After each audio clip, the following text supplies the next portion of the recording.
Hello students, welcome back to our English class. Today in this video we'll start further part of our poem, and this part is part 3 where we'll discuss about the literary devices of stanza 3, which I have already covered in my previous video, and then we move on to the other paragraphs of this poem. Now we shall move on to the next poetic devices of this stanza 3.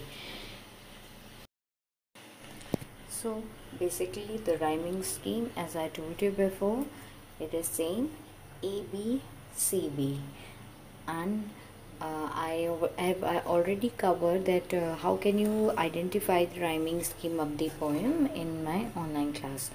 Okay, so the next poetic devices, enjambment. When one line continues with the second line without any punctuation, then it is known as enjambment.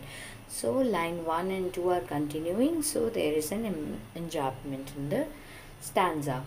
Onomatopoeia, when there is a sound, when there is a kind of sound poet uses in this paragraph, then it is known as onomatopoeia. Okay, so let's move on to the next paragraph. But he is locked in a concrete cell, his strength behind bars, stalking the length of his cage, ignoring visitor. अब यहाँ पे poet क्या समझाने की कोशिश कर रहा है कि यहाँ पे जो सराउंडिंग है वो टाइगर की चेंज हो चुकी है. इससे पहले वाले पैराग्राफ जिस टाइगर के बारे में बताया जा रहा था, he was free in the jungle, he was roaming around, isn't it, and he was making a warning sound and he was terrorising the village. यही बताया जा रहा था इससे पहले वाले पैराग्राफ में, इजंट इट. तो अब इस वाले पैराग्राफ में जो पोएट है वो क्या बता रहा है कि जो टाइगर है ही इज़ लॉक्ड, वो केज्ड है, वो कन्फाइंड है, he is lost in that concrete cell. अब concrete is a strong building material made of stone, sand, cement. Okay, so concrete cell is also means cage. तो यहाँ पे जो tiger है वो उसी केज में लॉक है, लॉस्ट है और कन्फाइंड है. ठीक है, and his identity also lost, so he was just roaming over there, he don't have any option to go. And next line, what poet is saying, that his strength behind bars is stalking the length of his cage, ignoring the visitor. Now he is caged, he is confined, the tiger is confined, he is locked in that cage, he won't be able to show his true behavior, his ferociousness, his anger towards the visitors, so he won't be able to show his true and actual behavior. So he keep on following the steps of that cage. He kept on following the length of that cage and keep on ignoring those visitors. क्यों?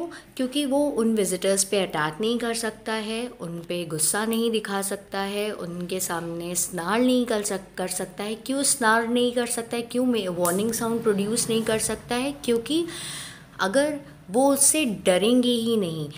उन्हें पता है कि वो caged है, वो lock है, और वो उन्हें डराना चाहता है because this is the actual behaviour to terrorise them, but because he can't do anything from that cage, so he keep on ignoring those visitors and keep following the length, keep following those steps of the cage.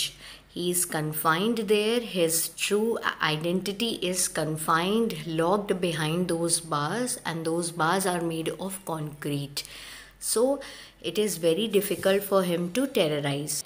Okay, now let's talk about the literary devices or poetic devices used in this paragraph. First is rhyming scheme. As I told you, the rhyming scheme is same in the poem, A B C B. Next is personification. He is used for the tiger. Another poetic device here is alliteration. As you can see in the paragraph, on line number second, there is a word behind bars. So there is a B in the beginning of this word, and in behind, and even in the bars also there is B in the beginning of this word. So B is an alliteration. Okay, so next is there are few more poetic devices that you can note it down, like prominence. There is assonance and consonance. In the second line, you can see his strength. His, there is S, and in strength there is also S. So this is known as consonants. And next is, you can see in the fourth line, ignoring visitor, there is I in the continuation. So I is your assonance. Now moving on. He hears the last voice at night, the patrolling cars, and stares with his brilliant eyes at the brilliant stars. Now, here, what is the situation of the tiger? That he is very sad, he is very lonely, he is very unhappy in that cage. He is confined, he lost his true identity, and he is roaming here and there in that.